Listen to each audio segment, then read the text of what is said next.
SI. Ramachandran எடுத்துச் சென்றார் என்று கோவில் உதவி ஆணையர் நீதிமன்றத்திலே அவர் ஆஜராகி தெரிவித்திருக்கிறார். அஜித் எதை வைத்து தாக்கப்பட்டுள்ளார் என நீதிபதிகள் கேள்வி எழுப்பினர். மரக்கட்டை மற்றும் இரும்பு ராடால் தாக்கப்பட்டதாக மனுதாரர் தரப்புல பதிலளிக்கப்பட்டிருக்கிறது.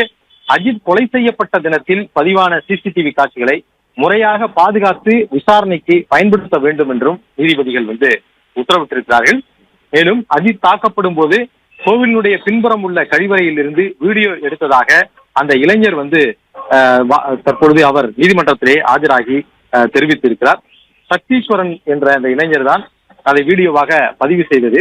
அதை தான் ஒரு கழிவறைக்கு பின்புறம் இருந்து அதை பதிவு செய்ததாக இளைஞர் அஜித் காவலர்களால் தாக்கப்படும் பொழுது அதை கழிவறைக்கு பின்புறம் இருந்து வீடியோ எடுத்ததாக அவர் வாக்குமூலம் கொடுத்திருக்கிறார்.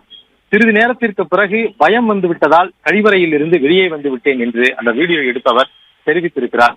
காவலர்கள் சுற்றி நின்று ஒரு 5 காவலர்கள் அந்த இளைஞர் அஜித்தை தாக்கும் பொழுது அதை தனது செல்போனில் பதிவிட்டிருக்கிறார். மிக அருகில் இருந்தே கழிவறையில் இருந்தே அவற்றை அந்த இளைஞர் பதிவிட்டிருக்கிறார். அந்த இளைஞர் தற்பொழுது நீதிமன்றத்திலே ஆஜராகி அஜித் தாக்கப்படும் போது கோயிலினுடைய பின்புறம் உள்ள கழிவறையில் இருந்து வீடியோ பதிவு செய்ததாக ஒரு வாக்குமூலம் கொடுத்திருக்கிறார். நன்றி சரவணகுமார், விரிவான தகவல்கள்.